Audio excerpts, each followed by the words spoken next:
Hey Conduit, you're standing with me right now by eyesight in Togo, West Africa. I want to give you a quick update. A year ago we did the research, as you know, to find villages that needed help. We started with Mission 29. We found this one village, the village of Benjao. A year later we have 25 acres in the village. As you can see, pans all the way across behind me. And I'm going to walk you through and give you just a quick update of what's going on. Here today we're getting the ropes ready to put together the rows where we'll be planting the moringa trees. Moringa trees have a lot of nutrients in it, and at every meal this plant that has 7 times the vitamin C than an orange, it's got 3 times the vitamin A of a carrot, and I can go on and on through iron, magnesium, and many other benefits that it provides. It will be in each of the food or each meal that the kids eat. So not only are we providing food, but we're providing nutrition, and that's our ultimate goal. So that'll be planted all through here, all the way to the road, which you can't see the road, but it goes for, again, we're on 25 acres. We'll be starting tomorrow clearing this land right here to plant millet and corn and everything else to help subsidize the cost of the food that we feed the orphans. Here we've got 4 what we call cabins. It's to put the tents under for our teams. This one here is where we feed and we purify the water. It's where a lot of the African children come and hang out with us. We have lights and generators at night, and so that's the common area that we all meet under. Then we've got the boys' tents where they set up. We've got the girls' tents where they set up, and then we've got a mix where we have our African team where I sleep, as well as we've got some other American team members there. You can see the kids love to hang out here. Most of these are our sponsored kids, and they love to not only hang out, but they help us too.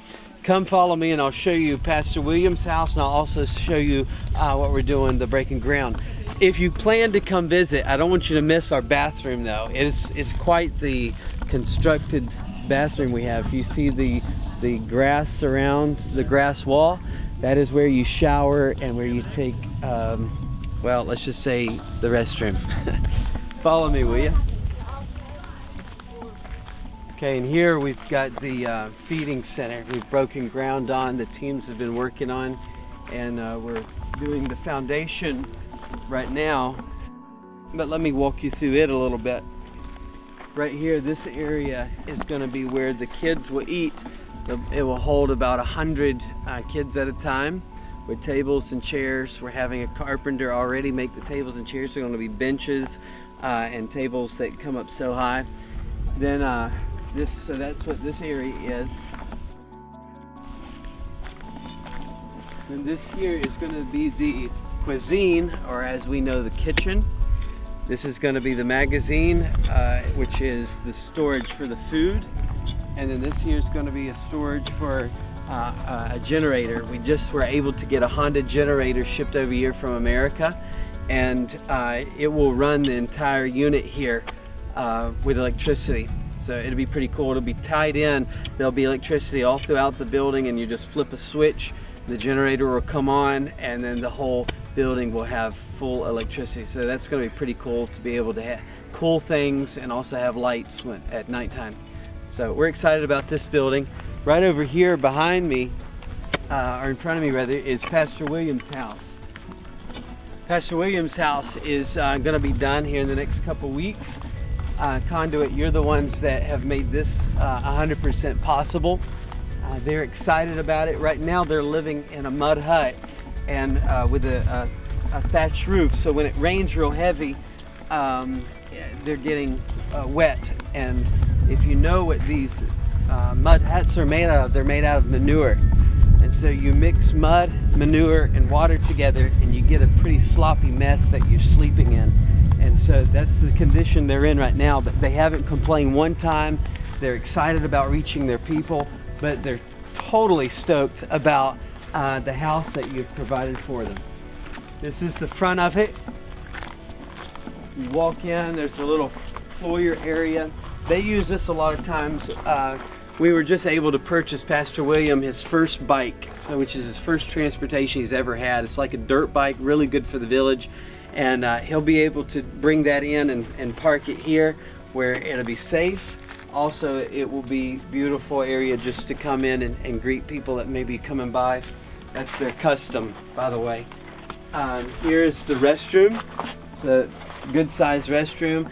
Even in the village here, they're going to have plumbing, and they arrange it in such a way where the well will fill up the toilet, and it's going to be very nice. Keep in mind, even though Pastor William and his family is from here, they've lived in the city for years with his getting his Bible degree and all that. So they're very accustomed to city life. So to come back to using the toilet like a lot of the villagers do, it would be a big change for not only Pastor William and his wife, but the two children. So this will have a restroom.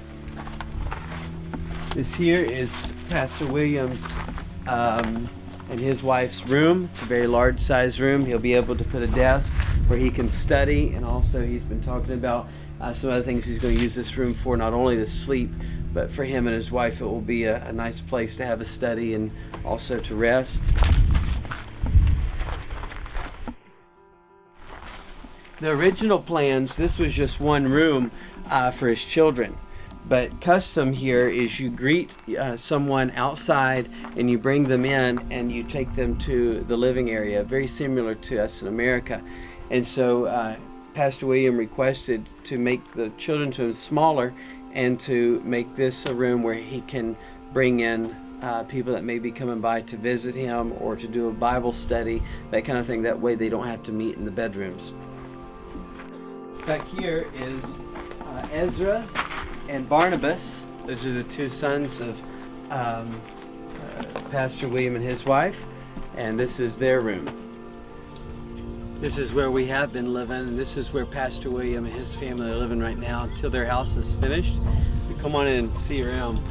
Walls are made out of mud, water, and manure, so don't lean against the walls.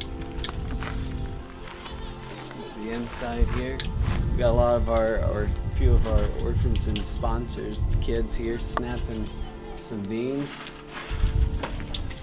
Sava? Good. Snapping some peanuts, huh? Wave to the camera. Can you wave? There you go. Little camera shy. This here is where Pastor William and his wife and two children stay. This little building right behind here. This is the chicken coop here. It was our kitchen a few days ago. That was pretty neat, of chickens hatching babies and everything else, and cooking food and feathers flying everywhere. Pretty intense. This here is the shower, which is pretty free out here in the middle of a field. You carry on many conversations while you take your shower. But this is where Pastor William and his wife are now, but that will change here in just a few weeks. Conduit, I personally want to thank you for coming beside me and giving to the Lord, giving to these people. There's a great need here. The most important thing is for them to hear the gospel, to see them to grow in holiness and turn from what they've known as a voodoo animist lifestyle and knowing who the true Savior is. Thank you for giving, not only financially, but also, most importantly, your prayers and the many Facebook messages and emails that I'm getting just saying we're standing with you, we're praying for you, we're thinking about you. That goes a long ways, and I personally want to thank you so much.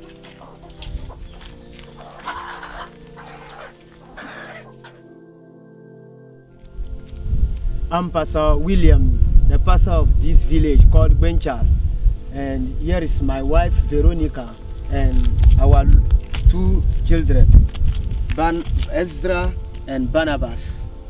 And I'm here this afternoon to express my heartfelt thanks to the Conduit Church for being a great blessing unto us and building us this big and nice house.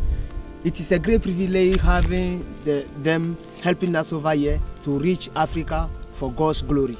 We will always be praying for them, and that the Lord bless them and open His favor on the work that they are doing for us. Thank you so much. We are grateful.